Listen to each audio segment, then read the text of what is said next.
안녕하세요. 신입생 여러분 반갑습니다.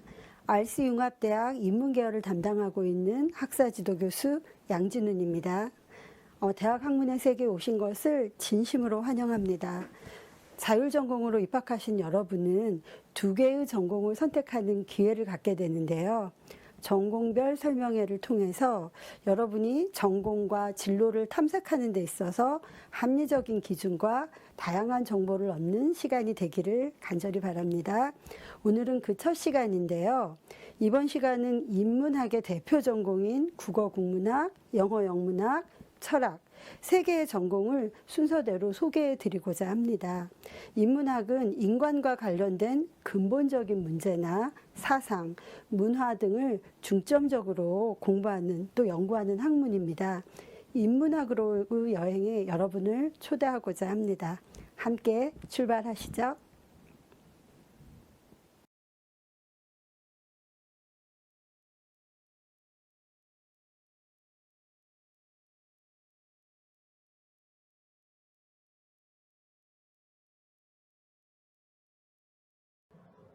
21학번 신입생 여러분, 안녕하세요.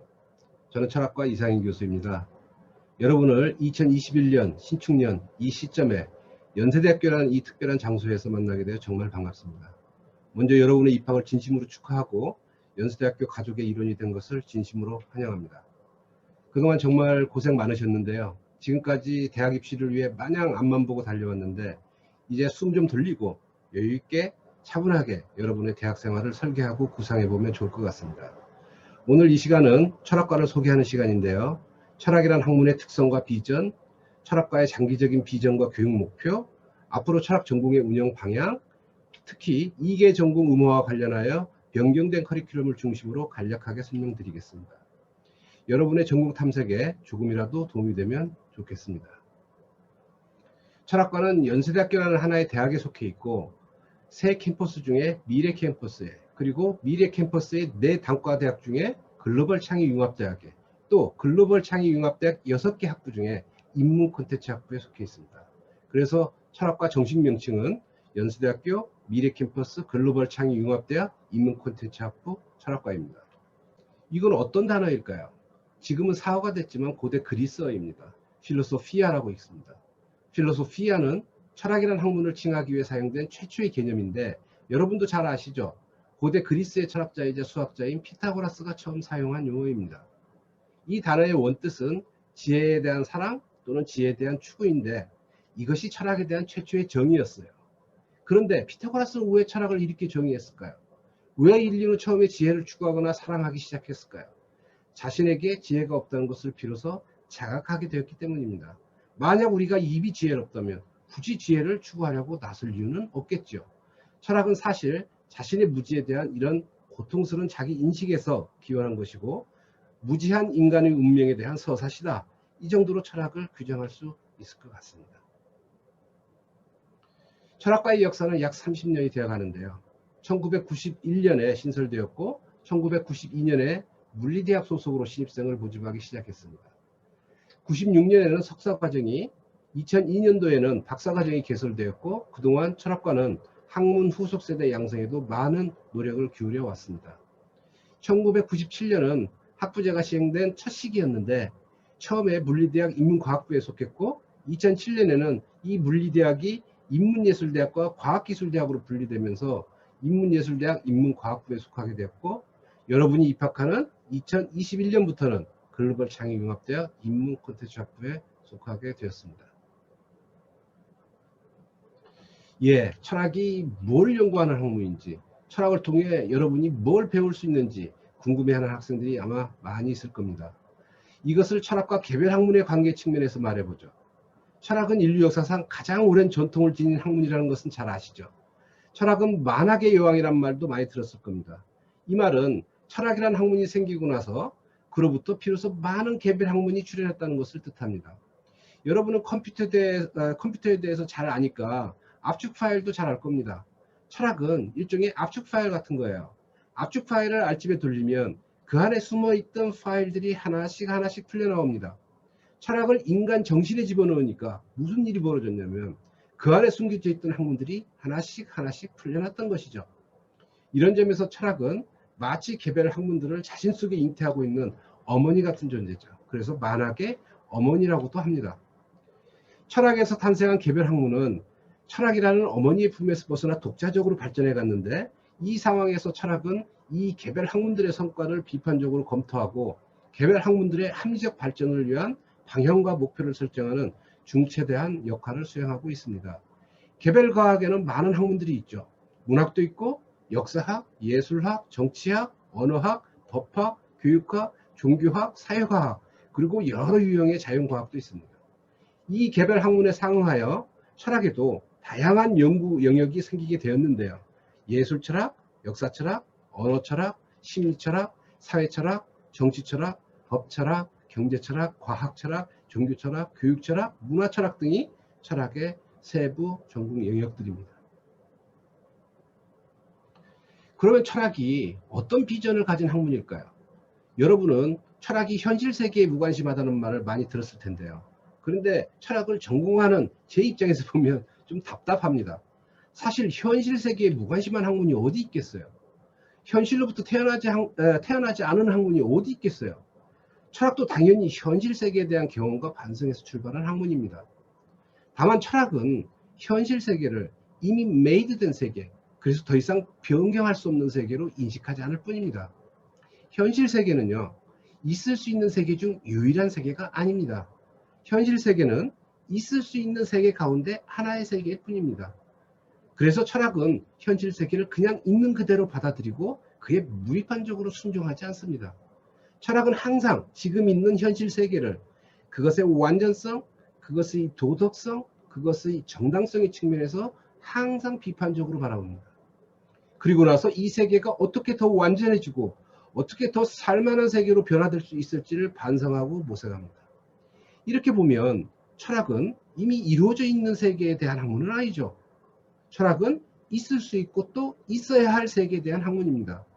사람들은 이런 세계를 가능세계라고 부릅니다. 철학은 가능성의 세계를 경험적으로 그리고 사변적으로 설계하고 기획하는 학문이라 정의할 수 있을 것 같습니다. 이런 점에서 보면 철학은 또한 미래지향적이고 현실 비판적인 학문입니다. 가능성의 세계는 이미 완성된 세계도 아니고 현재의 세계도 아니죠.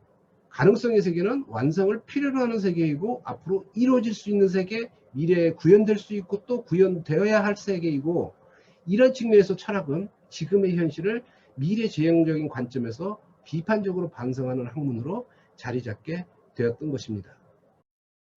철학자들은 자주 현실에 무관심하고 냉소적인 태도를 보이죠. 철학이 현실에 전혀 쓸모없는 학문처럼 보이기도 하죠. 그건 철학의 바로 이런 본질 때문입니다.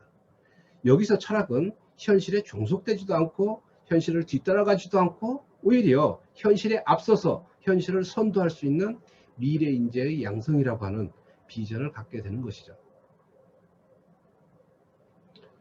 이번에는 철학의 비전이 아니라 우리 철학과의 향후 10년 동안의 교육 비전에 대해 말해보죠.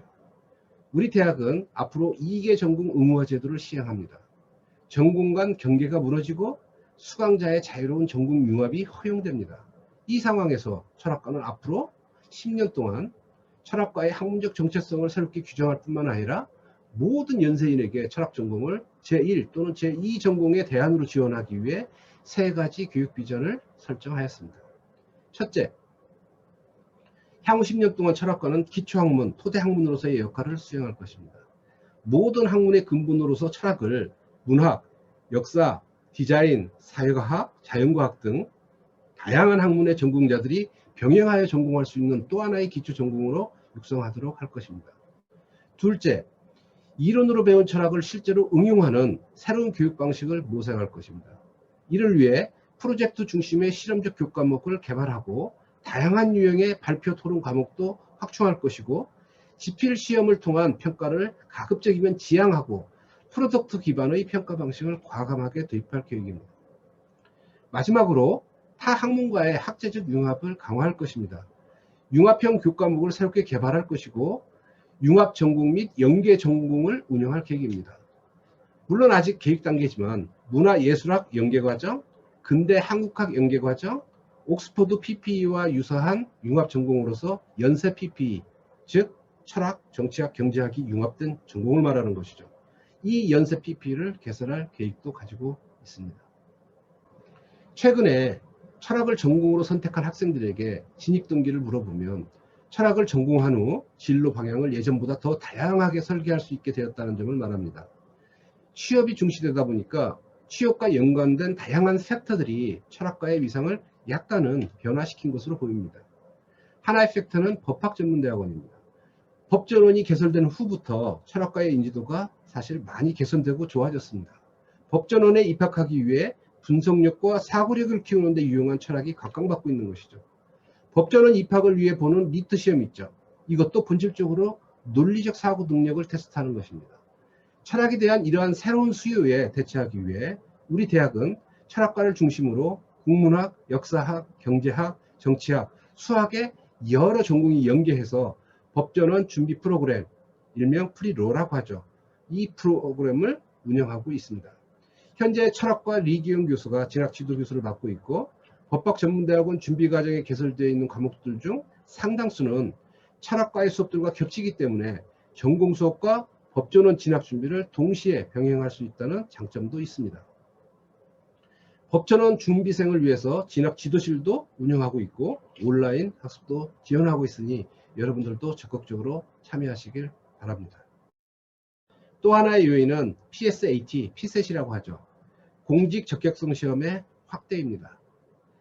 PSAT를 준비해서 공공기관에 취업하거나 고위 공무원이 되고자 하는 학생도 증가하는 추세입니다. PSAT 시험에 철학 전공자가 유리한 것은 당연하죠.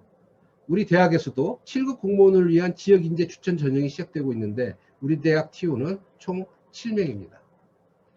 마지막으로 우리 캠퍼스 재학생의 기회 요인인데 신촌과의 학사 교류의 확대입니다. 철학은 기초학문이고 또 토대학문이기 때문에 이것을 기반으로 신촌에서 이중전공, 복수전공을 이수하는 데도 유리합니다. 그러면 철학과 교수님들을 한 분씩 소개해 드리도록 하겠습니다. 먼저 2년 전에 정년을 하셨는데 지금도 계속 출강하시는 박정순 교수님이십니다. 미국 명문 에모리 대학에서 학교하셨고 현대윤리학과 사회철학을 전공하셨습니다. 박 교수님 강의는 모두 영어 강의인데요. 대한민국 학자 중에 최초로 그리고 유일하게 아인슈타인이 머물렀다는 프린스턴 대학의 고등학술원에 초빙되기도 했습니다. 후문인데 같이 초빙된 교수들 중 절반이 이미 노벨상을 받았다고 합니다. 아까 법전원 프로그램 진학 지도교수로 말씀드린 리기영 교수님이십니다. 연세대학교에서 율곡 철학에 대한 연구로 박사학위를 취득하셨고 한국철학 입문, 한국철학사 등의 과목을 강의하고 계십니다. 리 교수님은 특히 남북 통일 시대를 대비해서 통일 한국철학사를 연구하는 데 큰 관심을 가지고 있는데 이 분야에서는 국내 최고의 권위자이십니다. 예, 접니다. 저는 독일 마부르크 대학에서 플라톤 철학 연구로 박사학위를 받았고 철학 입문, 서양 철학사, 서양 고대 철학, 플라톤 철학 등을 강의하고 있습니다. 최근 몇 년 동안은 고대 문학과 철학을 집중적으로 연구했는데 현재 아리스토텔레스의 시학이라는 책을 역주하고 있습니다. 아마도 금년에는 출간될 것 같은데 여러분이 2학년이 되면 이 연구 성과를 여러분과 같이 공유할 수 있을 것 같습니다. 이분은 이진영 교수님이십니다. 이 교수님은 중국 북경대학에서 노장철학 연구로 박사학위를 받으셨고 노장철학과 동양철학사, 중국 고대철학 등을 강의하십니다. 이번 학기부터 철학과 학과장을 맡고 있습니다. 최근에는 고대 중국철학 영역을 넘어서 현대 중국철학의 동향에 관심을 두고 연구하고 계십니다. 마지막으로 정대성 교수님이신데요. 현재는 근대 한국학연구소 HK 사업단에 소속되어 있습니다. 독일 복금대학에서 하버마스 연구로 박사학위를 받으셨고 주로 근현대철학, 특히 독일 관념론, 사회철학, 해석학 등을 연구하고 특히 최근에는 중점적으로 유럽 철학이 근대 한국에 수용되는 과정을 추적하는 그런 연구를 진행하고 있습니다. 철학과의 교육 목표는 크게 세 가지로 말할 수 있는데요. 그 중에서 가장 중요한 목표는 논리적이고 비판적이고 창의적인 그런 사고 능력의 개발입니다. 철학과에서는 시대별로, 지역별로 상이하게 등장한 다양한 철학 사상과 이론을 공부하는데 철학 이론이나 사상은 어떤 주장을 정당화하는 일종의 논리체계죠. 철학과 수업에서 학생들이 연습하는 것은 각 사상의 논리를 분석, 이해하고 더 나아가 이를 비판, 해체하는 것입니다. 철학사라는 공간은 어떻게 보면 논리적 분석과 비판적 해체, 이 두 가지가 반복되는 일종의 사상의 각축장이고, 이런 훈련을 통해 학생들은 논리적 사고 역량과 비판적 창의 역량을 키울 수 있습니다. 이외에도 심도 있는 고전 읽기와 분석을 통해 개념 이해 능력도 키울 수 있고, 논증적 글쓰기 연습을 통해서는 생각을 논리적으로 표현하는 종합적인 언어 역량을 배양할 수가 있습니다. 그리고 발표와 토론 수업을 통해서 합리적 소통 역량 또한 발전시킬 수 있습니다. 2021년부터 철학전공은 철학전공과 철학심화 전공의 2개 전공 체제를 운영합니다. 철학전공의 교과 과정은 크게 서양철학 교과와 동양철학 교과로 구성되어 있는데, 학부 전공의 경우 이 두 영역을 어느 정도 균형 있게 수강하는 것이 바람직하지만, 수강자의 성향이나 관심을 고려해 서양철학이나 동양철학 중 어느 한쪽에 초점을 맞춘 학업 설계도 얼마든지 가능합니다. 물론 전공 과목 중에는 공통으로 수강해야 할 기초 교과목들도 있습니다. 하나는 철학사 교과목이고 다른 하나는 철학적 사고 훈련을 위한 교과목입니다. 여기에는 논리학, 논리와 비판적 사고, 철학 고전 읽기와 토론, 동양 사상의 쟁점, 서양 사상의 쟁점, 사서 강독, 철학 영어 원강 등이 있습니다. 철학 전공 필수 과목으로는 논리학, 서양 고대 철학, 한국 철학 입문, 동양 철학 입문, 이 4개 과목이 지정되어 있습니다. 철학 심화 전공에서는요, 철학적 사상이나 이론을 지역별로, 주제별로, 철학자별로 훨씬 더 전문적인 시각에서 다룹니다.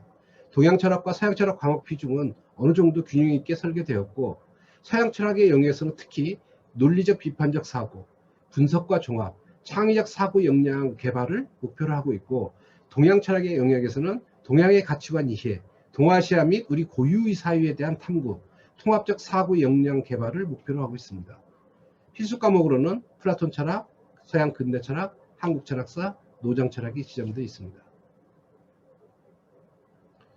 철학 교육도요, 앞으로는 수요자 중심 교육으로 개선될 필요가 있다고 저는 생각합니다. 그래서 철학과는 학생들의 진로 지원과 교육 수요를 반영해서 교과 과정을 대폭 개선했는데요. 신설 과목은 총 46개 과목으로 화면에 보이는, 여러분이 화면을 통해서 볼 수 있는 과목들이 대표 과목들입니다. 여기서 법과 철학이 법과 철학으로 잘못 표기되었네요. 철학 전공 학생들은 철학 전공과 철학 심화 전공을 이수할 때 개인의 진로 목표에 따라 다양한 교과 이수 로드맵을 구성할 수가 있습니다. 하나는 전공 심화형 로드맵입니다.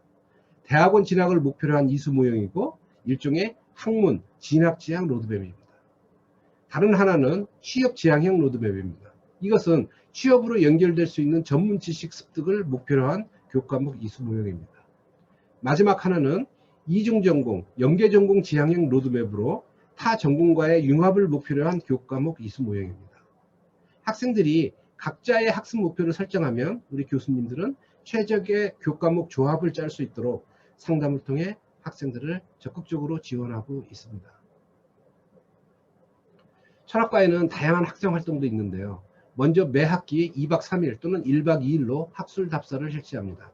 철학과 답사는 강릉, 전주, 수원, 안동, 남양주 등 다양한 지역에 있는 서원이나 향교를 방문하는데, 우리가 이론적으로 배우는 인물들을 직간접적으로 체험해보고 그 의미를 되새기기 위해 진행하는 행사입니다. 모든 철학과 학생 행사 중에 졸업생들에게 가장 큰 추억으로 기억되는 행사입니다. 무엇보다도 교수님과 제한 없이, 격식 없이 교류할 수 있는 좋은 기회입니다. 소모임 활동도 활성화되어 있는데요. 철학 원서 강독, 오컬트, 독서 토론부터 버스킹, 농구, 축구 등 매우 다양한 분야의 소모임 활동들이 있습니다. 코로나 사태로 인해 지금은 활동이 많이 위축됐지만 곧 정상화될 것으로 보입니다. 다음 학기부터는 법전원 준비 소모임을 구성하고 있다고 학생회 측으로부터 듣기도 했습니다. 지금까지 우리 졸업생의 취업 경로를 보면 크게 3가지인데요. 졸업 후에 바로 취직하는 경우가 있고, 대학원에 진학하여 학자의 길을 걷거나 취업하는 경우도 있고, 신촌에서 이중전공, 복수전공, 주로 철학, 신학, 심리학, 사회학 이쪽으로 많이 진출하는데, 이 이중전공, 복수전공을 한 후에 대학원에 진학하거나 취업하는 경우입니다. 우리 졸업생의 주요 취업 영역은 대략 5가지로 분류할 수 있는데, 하나는 학계로 철학과를 졸업한 후 우리 대학원에서 박사학위를 받아 우리 대학에서 가르치는 교수님들도 있고, 지금 해외 유학 중인 졸업생도 다수 있습니다. 다음으로 언론계를 진출하여 기자로 활동하는 졸업생도 있고, 세 번째로 문화계에 진출한 졸업생도 많이 있습니다. 철학을 담은 만화를 출판한 졸업생도 있고, 라디오 작가, 방송 작가, 조연출, 영화 감독, 영화 배우, 연극 배우로 활동하는 졸업생도 다수 있습니다. 또 졸업 후에는 신학대학원에 진학해서 성직자로 활동하기도 하고, 로스쿨에 진학해서 법조계로 진출하고자 하는 경우도 있습니다. 철학을 전공했다고 해서 취업에 큰 불이익을 받는 경우는 저로서는 아직 경험하지 못했습니다. 사실 어떤 것을 전공하더라도 그 전공 지식만으로 취업할 수 있는 학과는 거의 없습니다. 의과대 정도는 있다고 할 수 있겠죠. 무언가를 전공했다는 것은 하나의 출발점을 가졌다는 걸 의미합니다. 이 출발점에서 출발해서 취업의 종착점에 도달하기 위해서는 적성과 소질, 취미와 취향, 꿈과 열정, 노력과 의지가 필요합니다. 취업의 결정적인 것은 그 학생이 무엇을 전공으로 선택했느냐가 아니라 그 학생이 무엇을 위해 전공을 선택했느냐라고 저는 생각합니다. 대학 1학년생인 여러분에게 벌써부터 어떤 직업을 가지고 싶은지 묻고 싶지는 않습니다. 그 대신 여러분이 무엇을 즐기고 무엇을 원하며 무엇을 위해 사는지가 중요하다는 말은 꼭 해드리고 싶습니다. 지금까지 간략하게 철학과에 대해서 소개해 드렸는데요. 철학이나 철학과에 대해 좀 더 정확히 이해할 수 있는, 또 철학이나 철학과에 대한 오해를 수정할 수 있는 그런 기회가 되었길 바랍니다. 저는 여러분이 연세대학교 미래캠퍼스를 도약대로 삼아서 사회의 각 영역에서 훌륭한 리더로 성장하길 바랍니다. 우리 철학과도 여러분의 미래를 위해, 여러분의 지적 성장과 사회적 성공을 위해 모든 지원을 아끼지 않겠습니다. 다시 한번 여러분의 입학을 축하하고 이상으로 철학과 소개를 마치겠습니다. 감사합니다. 인문학으로의 여행 여러분 어떠셨어요? 너무 짧아서 아쉽지 않으셨어요? 본 설명회를 통해서 여러분이 전공에 대해서 조금 더 다가가고 또 더 궁금한 사항이 많아졌다면 여러분 댓글이라든지 또 대학학문의 세계 조교님에게 꼭 문의해 주시기 바랍니다. 저희가 이러한 내용들은 모두 모아서 해당 전공의 교수님들께 드리고 또 아주 꼼꼼한 답변을 요청드리도록 하겠습니다. 인문학을 통한 인간의 자부심과 자존감의 회복, 연세 인문학에서 여러분 함께 해주셨으면 좋겠습니다. 감사합니다.